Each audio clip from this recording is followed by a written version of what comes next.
Meus tempos de criança. Pulávamos os muros e ganhávamos os quintais das casas vizinhas, enormes e cheias de frutas, e de toda a sorte de animais, gatos, cachorros, patos, galinhas, marrecos e outros mais. Chupando mangas, gostosas mangas, manga espada, manga rosa e manguitos, os mais saborosos. Dividíamos os times e organizávamos as tabelas para realizar a pelada que acontecia no fundo de quintal e que exigiam de nós grandes malabarismos. De nossa parte, para poder contornar todas as irregularidades que existiam lá. Árvores frondosas para ser dribladas, terrenos irregulares para ser contornados. Usávamos bolas de meias, preparados por nós com papel de jornal e colocado dentro de uma meia de mulher. Mas já começávamos a usar as bolas de borracha e as bolas de pito, que eram bolas de couro com o pito para fora, e tínhamos o cuidado de colocá-lo para dentro para evitar arranhaduras. Gostosas memórias, tardes que se prolongavam até a noitinha, parando-se apenas quando já não tinha mais sol, ou quando não podíamos mais ignorar os gritos que vinham das nossas casas, nos chamando para tomar banho, trocar de roupa e até mesmo jantar. As mesmas misteriosas ordens faziam-nos começar a desengavetar os botões para montarmos os nossos times para a temporada que iria iniciar. Os botões eram polidos e engraxados.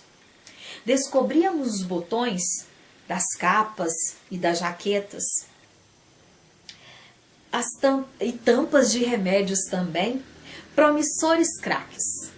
Nossos pais começavam a estranhar o desaparecimento, sem explicação, das tampas dos xaropes e dos botões das roupas.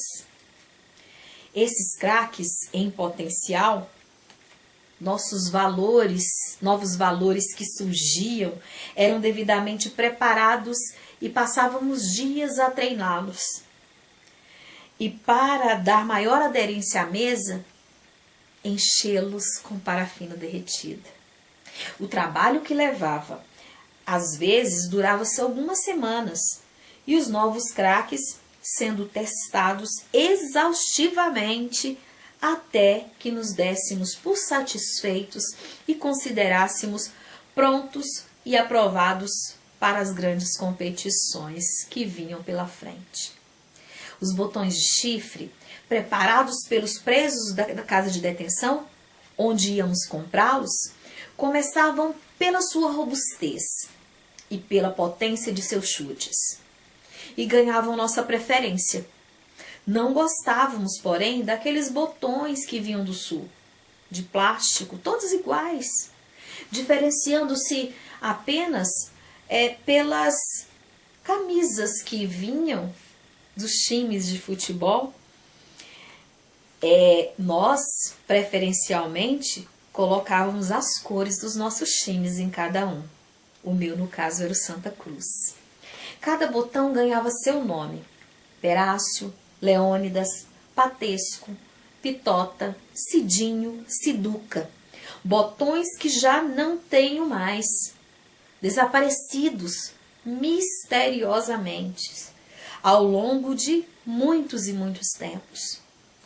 Meu ponta esquerda, Tarzan, que tantas alegrias me deu, com suas arrancadas para o campo adversário, ou com seus mirabolantes gols, que fim terá levado? Preferencialmente, usávamos as bolas feitas de farinha, arredondadas cuidadosamente com a palma das nossas mãos, e que permitiam um bom controle, correndo menos que as de miolo de pão, e não tanto quanto as de borracha. dentro daquelas regras que adotávamos e que permitiam que continuássemos a jogar, enquanto não perdêssemos o controle da bola, éramos obrigados, quando nos sentíssemos em condições de tentar o chute, a fazer o gol, a avisar o adversário: defenda-se.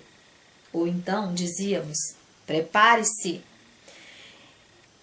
dando tempo suficiente para ele se posicionar melhor, o seu goleiro puxar os backs, que geralmente eram bem altos, com a finalidade de dificultar esse chute e fazer o gol.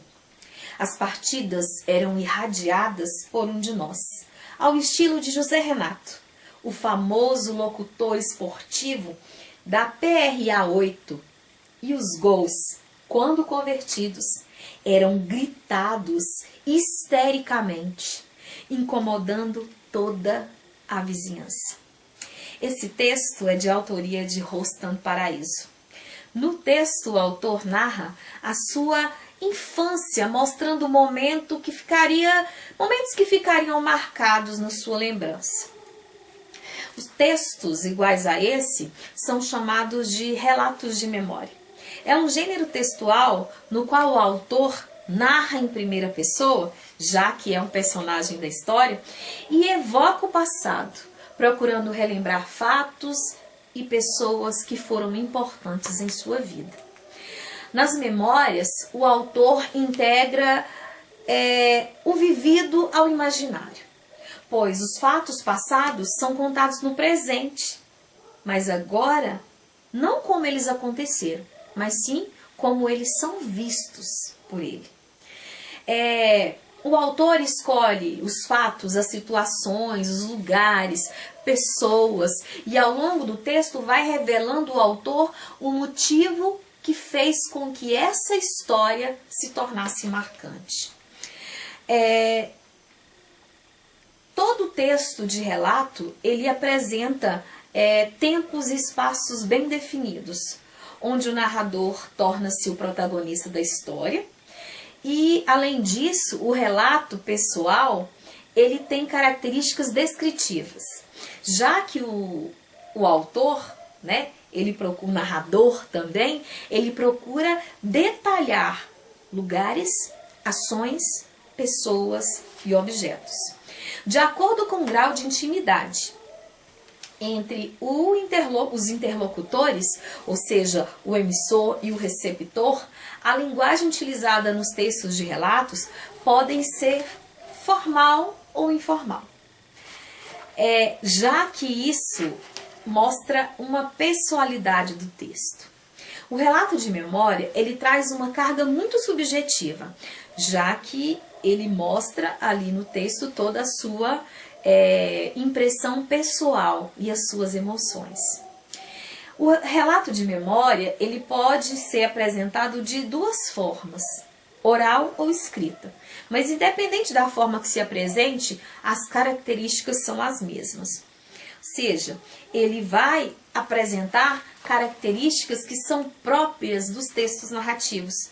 Ou seja, ele vai apresentar um narrador, e esse narrador, ele vai narrar a sua história com foco narrativo de primeira pessoa, já que ele é o personagem da história, já que ele vivenciou os fatos. Ao mesmo tempo, ele tem personagens também que pode fazer parte de toda essa história. Por exemplo, quando ele começa a contar da história do jogo de botão, que poderia ali ser colocado alguns fatos nos quais os amigos poderiam estar realizando junto com ele. O ambiente é um elemento muito importante, já que ele demonstra todo momento, o local que fez com que aquele acontecimento se tornasse memorável. O discurso já é algo que pode acontecer ou não. E às vezes ele pode acontecer de forma direta ou indireta. Isso vai depender da forma que o relator vai contar as suas memórias. Outra questão importante no texto de memória é justamente o tempo. Geralmente o tempo ele se apresenta na ordem cronológica, ou seja, na sequência dos fatos. O narrador vai contando a história na ordem que ela aconteceu, mas nada impede que as memórias elas apareçam num tempo psicológico, tá? Ou seja, com flashes de memórias e lembranças. O texto de memória, um dos textos mais antigos de memória, escrito aqui no nosso Brasil, no nosso país, é a chamada Carta de Caminha.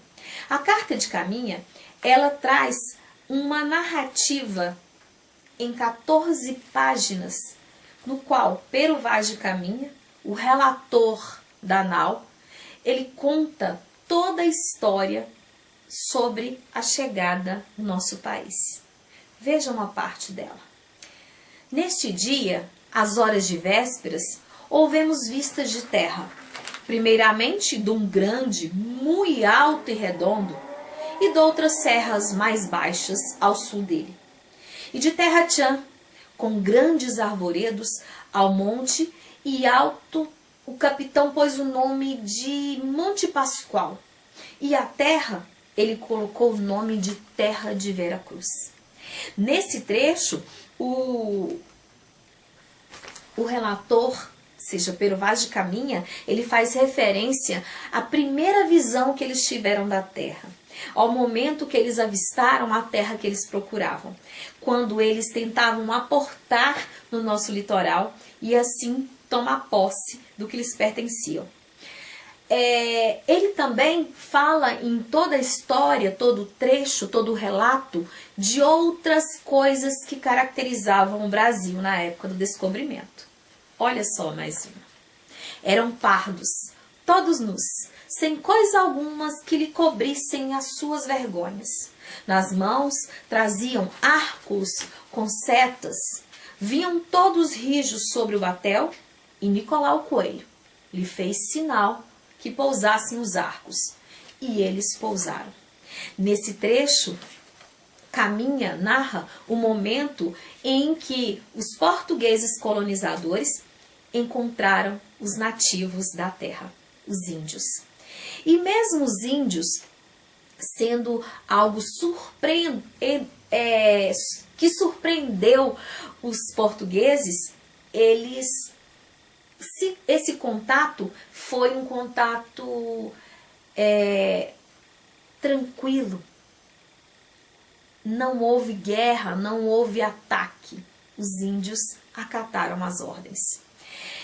Bom, essa carta, essas 14 páginas foram todas destinadas ao rei de Portugal, já que eles pretendiam descrever, no caso, a terra encontrada, a terra prometida, digamos assim, toda a sua fauna, sua flora, seus habitantes.